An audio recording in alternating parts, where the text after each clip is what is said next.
Bismillahirrahmanirrahim. Assalamualaikum warahmatullahi wabarakatuh. Bismillah, innal hamdalillah nahmaduhu wa nasta'inuhu wa nastaghfiruh wa na'udzu billahi min shururi anfusina wa sayyiati a'malina may yahdihillahu fala mudilla lahu wa may yudlil fala hadiya lahu. Asyhadu an la ilaha illallah wa asyhadu anna Muhammadan abduhu wa rasuluh. Allahumma fassalli wa sallim ala sayyidina Muhammadin wa ala alihi wa sahbihi ajma'in. Rabbi israh li sadri wa yassir li amri wa hlul 'uqdatam min lisani yafqahu qawli. Amma ba'd. Qala Allah ta'ala fi kitabil karim wa huwa asdaqul qailin. A'udzu billahi samil 'alim minasyaitonir rajim. Bismillahirrahmanirrahim. Ya ayyuhalladzina amanu taqullaha haqqa tuqatih wa la tamutunna illa wa antum muslimun. Shadaqallahul azim wa shadaqa rasuluhul karim wa nahnu 'ala dzalika minasyahidin. Alhamdulillahi rabbil alamin. Bapak Ibu hadirin jemaah pengajian Kamis pagi Yayasan Rumah Quran Semarang yang dimuliakan Allah Subhanahu wa taala. Alhamdulillah, pagi hari ini kita bisa hadir kembali, dipertemukan oleh Allah untuk diskusi bareng, ngaji bareng, minta nasihat bareng dari Al-Quranul Karim. Mudah-mudahan kita diberikan oleh Allah ilmu yang bermanfaat. Amin, Allahumma amin. Jemaah yang dimuliakan Allah Subhanahu wa taala, kita lanjutkan kajian tafsir Al-Quran masih pada surat Al-Baqarah. Sekarang ayat yang ke 111.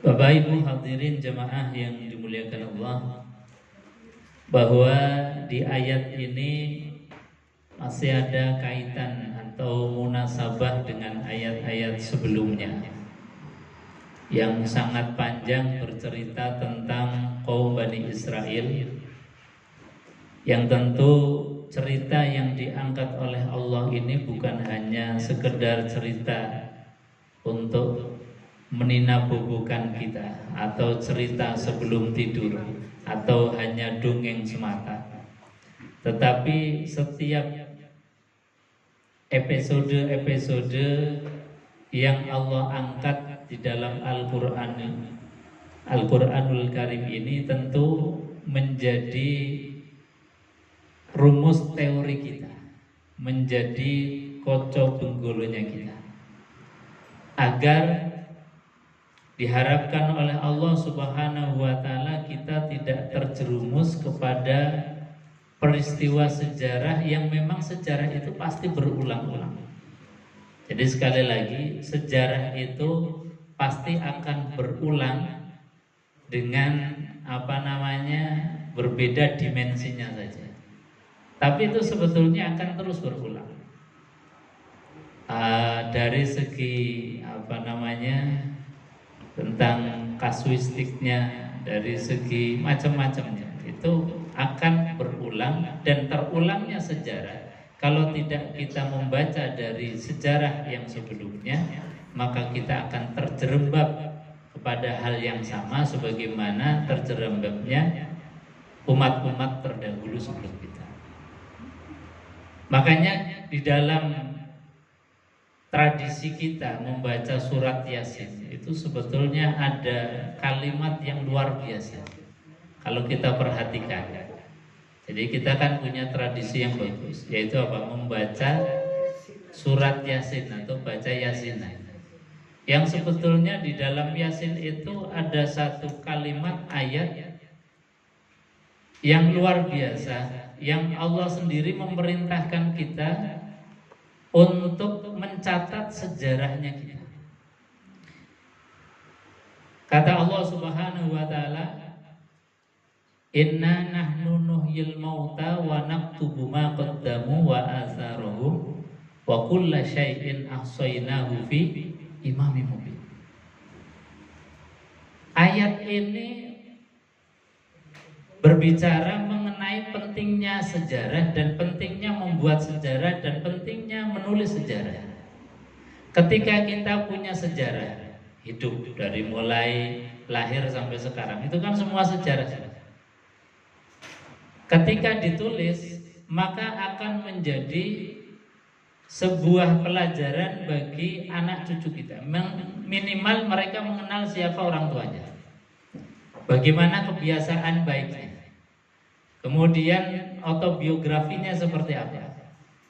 Ketika ditulis, maka akan sangat mudah anak kita meneruskan kebiasaan baiknya. Makanya kata Allah, inna nahnu nuhyil mauta. Inna sesungguhnya kami, nahnu nuhyil mauta, kami yang menghidupkan kalian itu dari yang asalnya mati.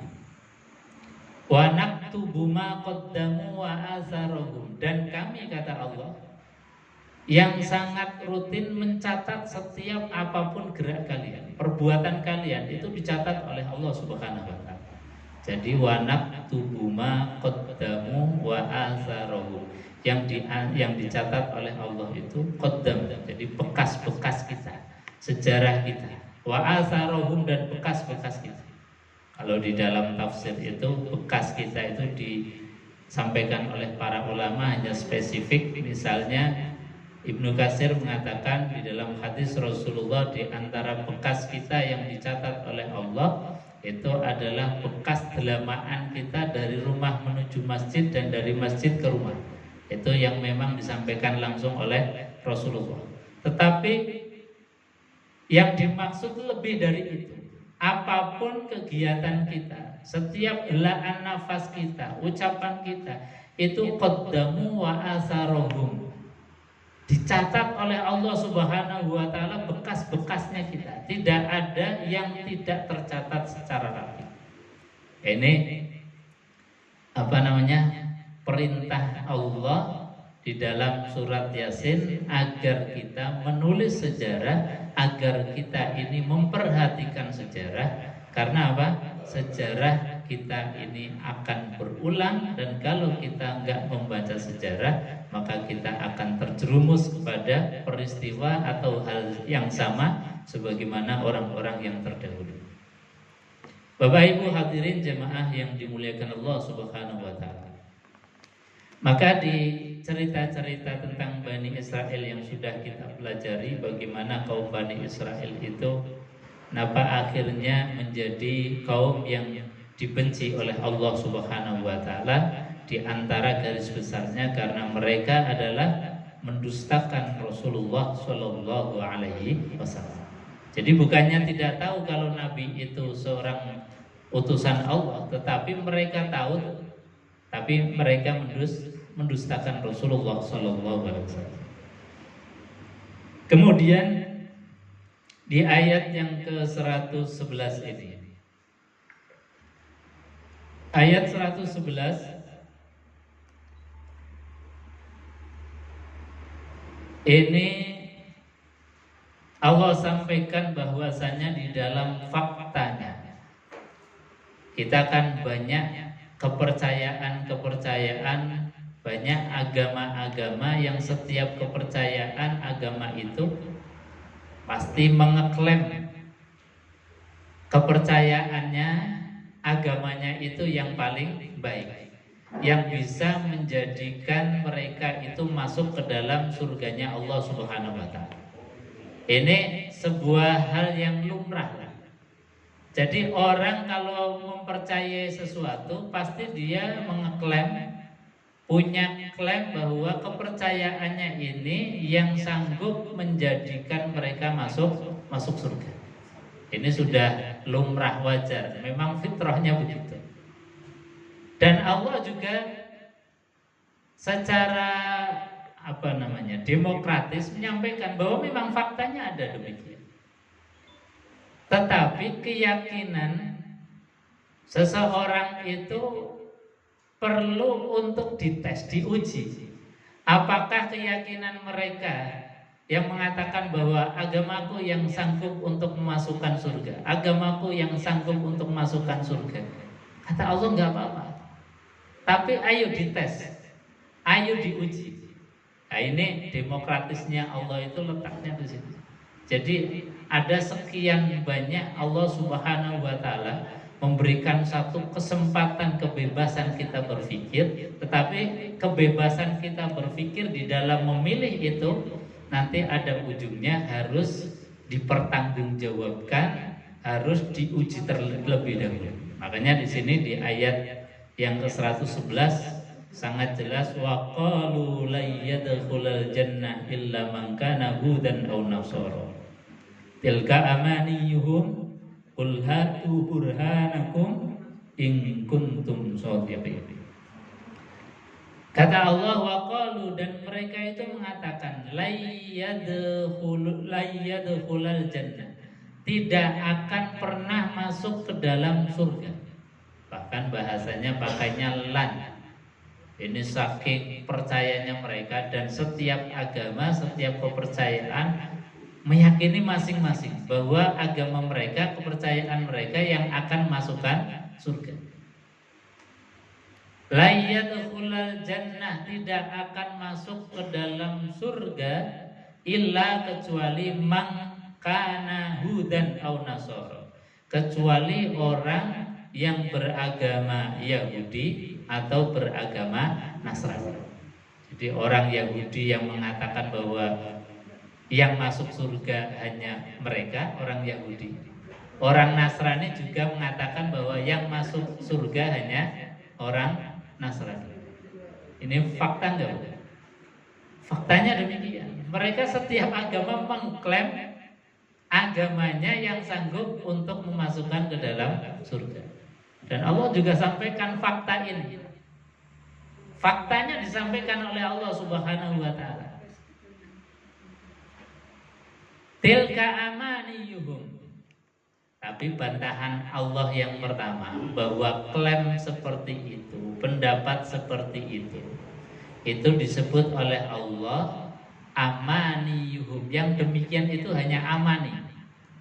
Amani itu satu harapan, angan-angan yang nggak akan mungkin terwujud. Jadi mereka mengatakan bahwa yang masuk surga orang Yahudi, mereka mengatakan yang masuk surga itu Nasrani, itu sebetulnya adalah angan-angan belaka yang tidak mungkin terrealisasi.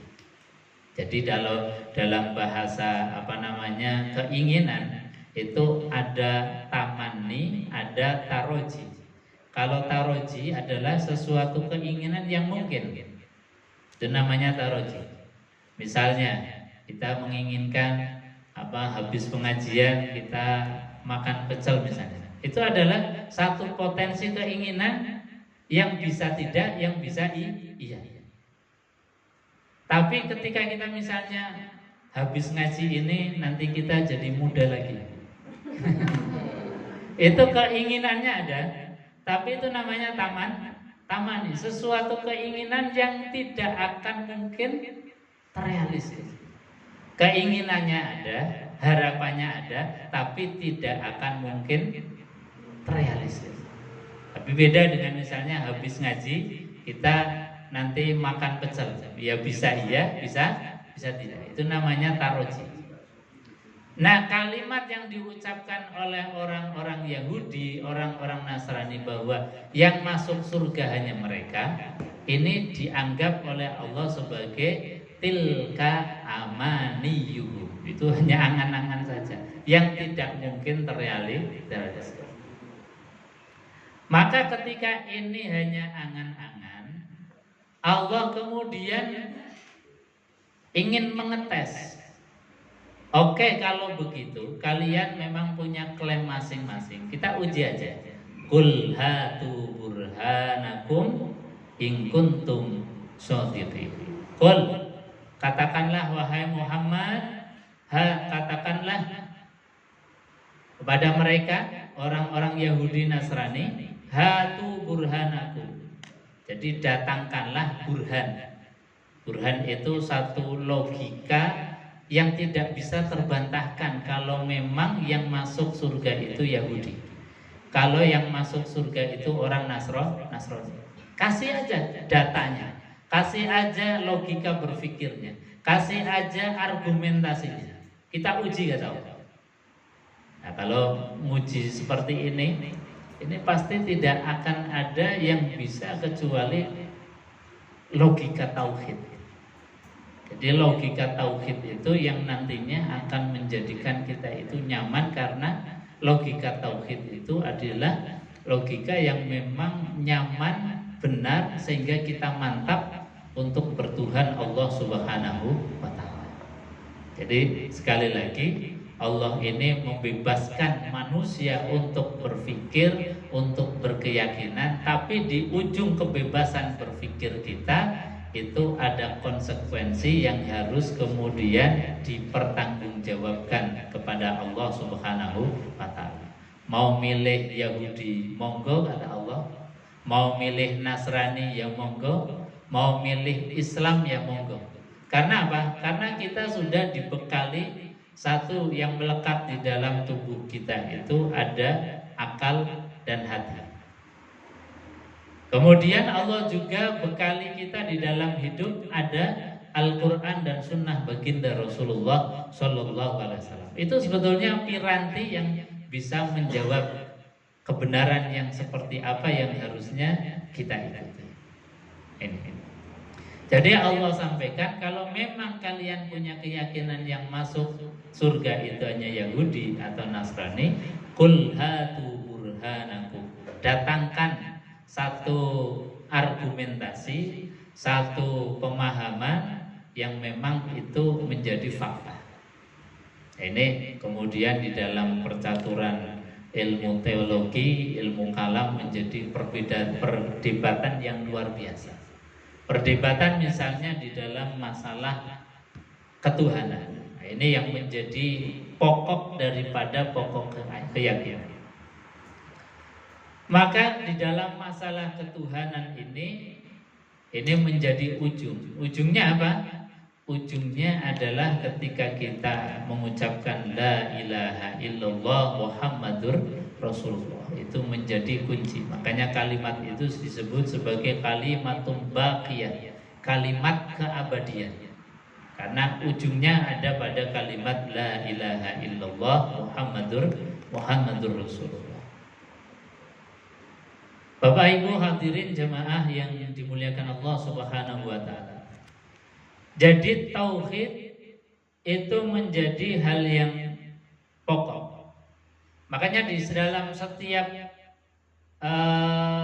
kesempatan Nabi Shallallahu Alaihi Wasallam itu diajarkan oleh Allah dalam menguatkan tauhid kita, untuk mengkonter daripada pemahaman keyakinan yang seolah-olah benar tapi sejatinya itu tidak benar. Misalnya ketika ayat itu turun, Quran itu turun, itu kan settingan sosiologi kaum atau penduduk Mekah.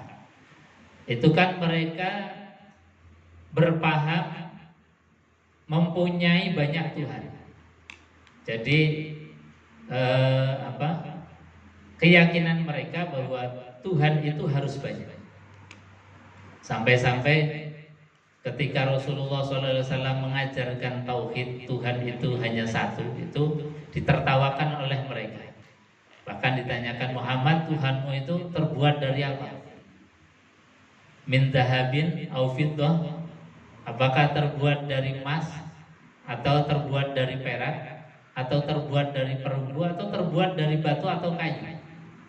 Ini ditanyakan karena memang mereka kaum yang materialistik. Jadi kalau tidak bisa diindra itu dianggap tidak ada. Makanya mereka itu dalam penyembahannya ya percaya terhadap Tuhan, tetapi Tuhan itu kemudian dimaterikan, dibuat patung-patung. Patungnya tidak hanya satu, tapi ratusan. Bahkan Ka'bah itu dulu dikelilingi dengan ratusan patung. Ketika tempatnya sudah tidak muat, itu mas'ah tempat sa'i antara Sofa sampai Marwah, itu juga dijejeri dengan patung-patung.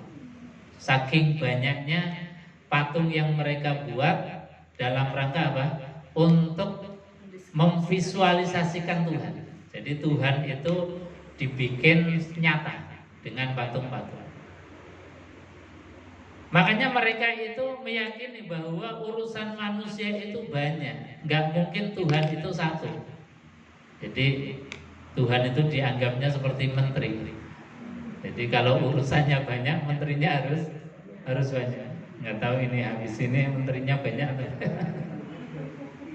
Jadi kalau urusan banyak dianggapnya Tuhan itu harus banyak. Karena apa? Merepresentasikan setiap dari kebutuhannya makhluk. Makanya logika punya Tuhan banyak ini adalah solusi. Langsung dibantah oleh Allah Subhanahu wa taala, daraballahu masalan rajulan fihi syuraka mutasakisun wa rajulan salama li rajulin hal yastawiyani masalah falhamdulillah. Ini bantahan Quran. Jadi Quran Allah memberikan satu bandingan logika fikir. Kalau tadi orang kafir mengatakan bahwa kalau urusan manusia itu banyak, logikanya Tuhan itu harus banyak. Maka Allah ngasih logika yang juga masuk akal juga. Daraballahu masalan rajulan. Allah membuat satu gambaran tamsil, yaitu ada seorang yang mempunyai majikan, mempunyai banyak majikan. Rajulan fihi syuraka. Yang banyak majikan, yang majikannya itu punya kepentingan masing-masing. Yang majikannya ini pengennya seperti ini, yang majikan ini beda lagi, nanti yang lain beda lagi. Bahkan syuraka itu masing-masing bertentangan. Lah kita kan yang jadi pegawai, yang jadi abdinya pasti bingung milih yang mana. Nanti kalau milih Tuhan yang sana, Tuhan yang satunya jealous, Tuhan yang satunya nggak terima, Tuhan yang satunya nanti mengajukan ke MK misalnya. Ini kan jadi repot. Jadi kalau punya Tuhan yang fihi syuraka mutasakisun, yang punya kepentingannya beda-beda, keinginannya juga masing-masing, bahkan sangat bertentangan, maka tentu akan sangat susah bagi kita untuk mengikuti Tuhan-Tuhan yang banyak itu. Dibandingkan dengan rajulan salaman li rajulin. Seorang yang hanya punya satu tuan, satu majikan, satu bos, yang bos itu disifati salaman, orangnya enak banget. Kalau perintahnya itu nggak pernah memberatkan, la yukallifullahu nafsan illa wus'aha, sesuai dengan kemampuan kita. Dan kalau kita ini nggak mampu, kemudian grade-nya diturunkan perintahnya itu. Bahkan dikasih solusi jalan yang lain. Ini kan enak sekali. Maka tentu gambaran seperti itu siapapun akan mengatakan bahwa enak punya majikan satu yang tidak banyak perintahnya ini enggak memberatkan. Maka di situ Allah tanyakan kepada kita, hal yastawiyani masalah. Kira-kira sama enggak punya Tuhan banyak dengan punya Tuhan satu? Enak yang mana kata Allah? Allah tanya tapi tidak dikasih jawaban. Kenapa? Dalam tafsir itu disebutkan karena kita itu sejatinya ketika nalar pikiran kita ini sehat, pasti akan menjawab enak punya Tuhan satu. Makanya di ujung ayat itu, falhamdulillah, kalau kalian sudah sadar enak punya Tuhan satu, maka bersyukurlah kepada Allah. Artinya apa? U'budullaha wa la tusyriku bihi syai'an. Sembahlah Allah dan jangan sekutukan Allah dengan apapun. Nah, ini sebetulnya kunci dari jawaban kita ketika ada tadi klaim-klaim yang secara fitrah bahwa setiap keyakinan, setiap agama itu mengeklaim yang bisa memasukkan mereka ke dalam surga, maka uji saja. Satu, tentang uji tentang ketuhanannya. Ini yang karena menjadi prinsip.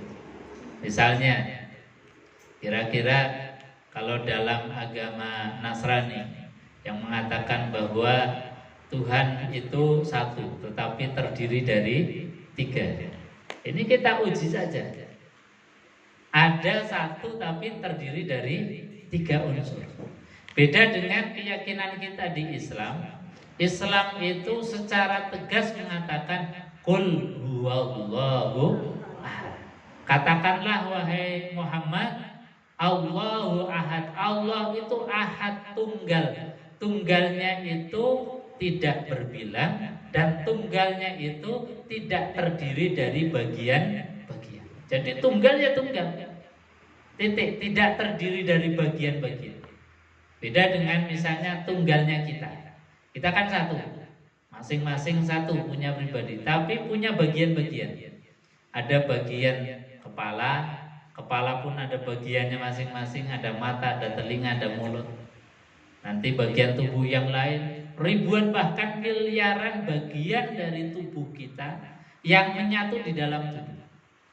Tapi beda dengan Allah Subhanahu wa Ta'ala yang ahadnya itu tidak terdiri dari bilangan bagian-bagian, tidak terdiri dari apapun. Nah, seperti apa? Ya pokoknya ahad.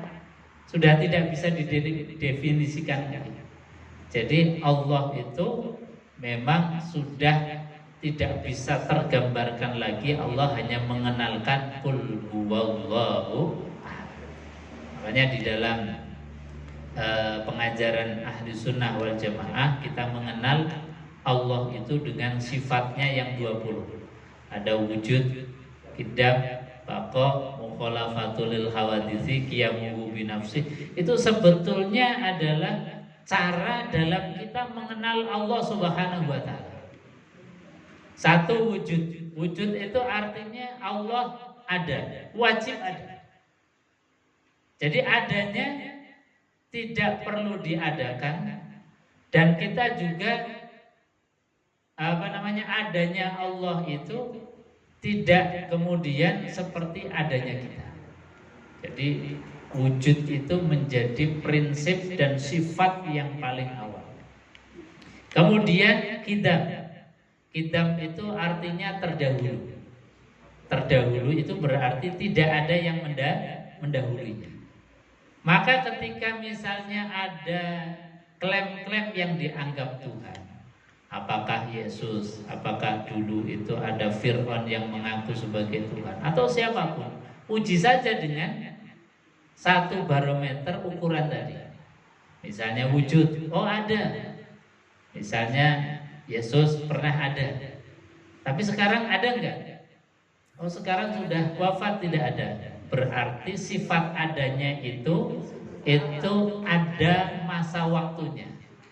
Ketika adanya itu masih membutuhkan waktu, membutuhkan ruang dan waktu, berarti sifat adanya itu adalah sifat yang imitasi, bukan hakiki. Fir'aun pernah ada, sekarang ada enggak? Enggak ada, sudah mati. Artinya apa? Bahwa adanya Fir'aun itu adalah masih membutuhkan ruang dan waktu. Kemudian qidam, terdahulu. Nah, Fir'aun itu adalah orang yang dilahirkan, berarti ada bapaknya, ada kakeknya, ada mbah buyutnya, dan seterusnya. Berarti ada yang mendahului. Otomatis dengan ukuran ini mereka paham-paham itu secara otomatis akan terpinggirkan tersendiri. Karena apa? Sifatnya Tuhan itu wajib, wujud, kemudian qidam, kemudian baqa. Baqa itu apa? Kekal. Jadi kalau sesuatu yang tadi disembah, dianggap sebagai Tuhan, kok sekarang sudah tidak ada, berarti itu sudah tidak kekal lagi. Artinya apa? Sesuatu yang tidak kekal tidak mungkin disematkan dengan sifat-sifat ketuhanan. Jadi sebetulnya Islam ini pede sekali. Kalau misalnya mau didiskusikan masalah ketuhanan sekalipun, ini sangat-sangat pede.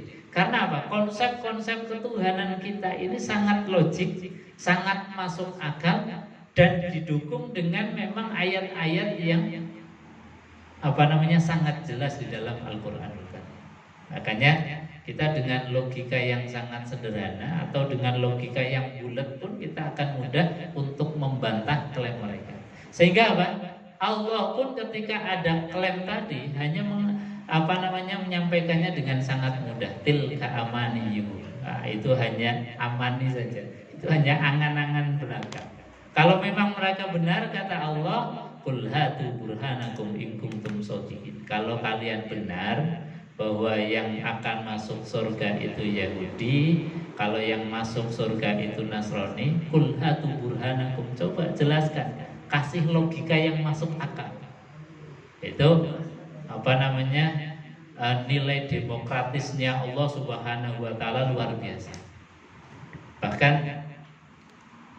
di dalam surat Al-Kahfi Allah lebih demokratis lagi. Faman syaa'a falyu'min wa man syaa'a falyakfur. Barang siapa mau beriman, monggo silahkan iman. Mau kufur ya monggo kufur. Karena apa?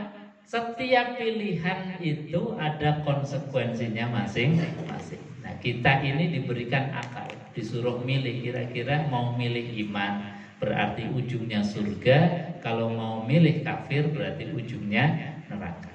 Nah, ini jadi sekali lagi Allah itu luar biasa, demokratis, memberikan keleluasaan kepada kita mau memilih apa. Karena apa? Setiap pilihan itu ada tanggung jawabnya masing-masing. Bapak Ibu hadirin jamaah yang dimuliakan Allah Subhanahu wa taala. Sebelum kita lanjutkan di ayat yang ke-112, karena ini sangat berkaitan, mungkin ada yang mau ditambahkan dulu atau mau ditanyakan dulu, monggo kalau ada.